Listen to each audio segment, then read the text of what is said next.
नमस्कार बच्चों, एडुबिला point channel में आप सभी का स्वागत है। तो चलिए शुरू करते हैं आज की वर्कशीट। और आज की वर्कशीट है क्लास 7 के सामाजिक विज्ञान की वर्कशीट संख्या 31।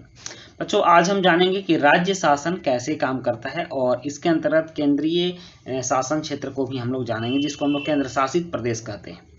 प्यारे विद्यार्थियों, अपनी पिछली कुछ वर्कशीट में हमने राज्य की शासन प्रणाली के विषय में अध्ययन किया। आज की वर्कशीट में हम केंद्र शासित प्रदेशों के विषय में अध्ययन करेंगे। हम सभी जानते हैं कि भारत में 28 राज्य और 8 केंद्र शासित प्रदेश हैं। राज्यों का शासन विधानमंडल द्वारा चलाया जाता है, जबकि केंद्र शासित प्रदेशों का शासन केंद्र सरकार द्वारा चलाया जाता है। परंतु दिल्ली, पुदुचेरी और जम्मू कश्मीर ऐसे केंद्र शासित प्रदेश हैं जहां विधानसभा भी है और भारत का राष्ट्रपति हर केंद्र शासित प्रदेश में एक सरकारी प्रशासक और उपराज्यपाल नियुक्त करता है। 1992 में दिल्ली को राष्ट्रीय राजधानी क्षेत्र, जिसको हम लोग एनसीआर बोलते हैं, के तौर पर पुनः परिभाषित किया गया और दिल्ली, पुदुचेरी और जम्मू कश्मीर तीनों की अपनी चयनित विधानसभा, मंत्रिमंडल और कार्यपालिका है, लेकिन इनकी शक्तियां सीमित हैं। उनके कुछ कानून भारत के राष्ट्रपति के विचार और स्वीकृति मिलने पर ही लागू हो सकते हैं। मतलब कि इनमें कुछ शक्ति तो मिला हुआ है लेकिन सीमित भी है, और इनमें जो कानून है वो भारतीय राष्ट्रपति के हिसाब से चलते हैं। और इन क्षेत्रों के लिए भारत सरकार से राज्यपाल की नियुक्ति होती है। जैसे यहाँ देखिए, ये दिल्ली है, ये चंडीगढ़ हो गया, ये जम्मू और लद्दाख हो गया, जम्मू कश्मीर और लद्दाख। यहाँ देखिए तो दादरा दमन दीव हो गया, नगर हवेली।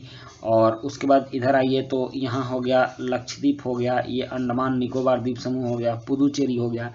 तो इस तरह से ये सब कुछ यूनियन टेरिटरीज हैं, जिसको हम लोग संघ शासित क्षेत्र या केंद्र शासित प्रदेश कहते हैं, भारत में हैं, और इनकी संख्या 8 है।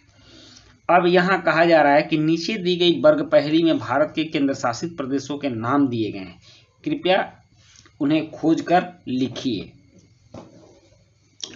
और यहाँ 2 गतिविधि भी दी गई है। तो सबसे पहले हम लोग इनमें उनका नाम खोज कर लिख लेते हैं।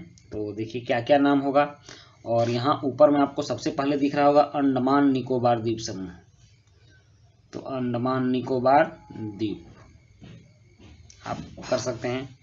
उसके बाद है लक्षद्वीप, ये लक्षद्वीप हो गया। नेक्स्ट है उसके बाद दिल्ली, ठीक।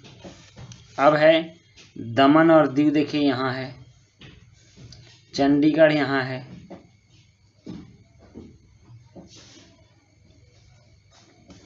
जम्मू कश्मीर यहाँ है,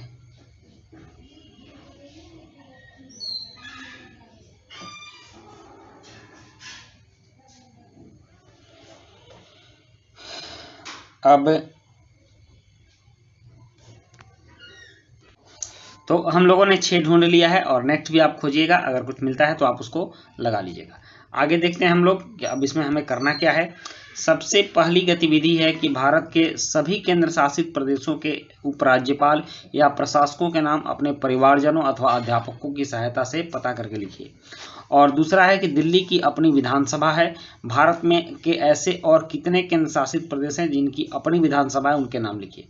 तो दूसरा का उत्तर देखिए यहाँ दिया हुआ है, दिल्ली, पुदुचेरी, जम्मू कश्मीर तीनों की अपनी विधानसभा है, ठीक। आप लिख लेंगे, यहाँ से लेकर यहाँ तक लिखेंगे। ओके, ये दूसरे गतिविधि का उत्तर हो गया। और पहले का उत्तर मैं आपको बता रहा हूँ। देखिए पहले का उत्तर है कि यहाँ अंडमान निकोबार द्वीप समूह दिया गया है, यूनियन टेरिटरीज यूटी, और उसकी राजधानी पोर्ट ब्लेयर, और उसके राज्यपाल या प्रशासक देवेंद्र कुमार जोशी, इनको डीके जोशी भी बोलते हैं।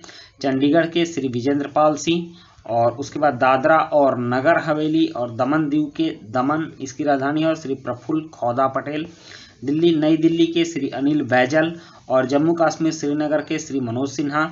और नेक्स्ट है उसके बाद लद्दाख के हैं श्री राधाकृष्ण माथुर, और लक्षद्वीप के कवरत्ती राजधानी है, और ये श्री प्रफुल्ल खौदा पटेल हैं। और उसके बाद पुदुचेरी के राजधानी पांडिचेरी है, और तमिलसई सुंदराजन इसके प्रशासक हैं। तो इस तरह से हम लोगों ने यूनियन टेरिटरी और उसके प्रशासकों के नाम भी जान लिया। तो इसी के साथ आपकी वर्कशीट समाप्त होती है। वीडियो अच्छी लगी हो तो लाइक, सब्सक्राइब, कमेंट जरूर कीजिएगा। मिलते हैं नेक्स्ट वीडियो में। Thank you.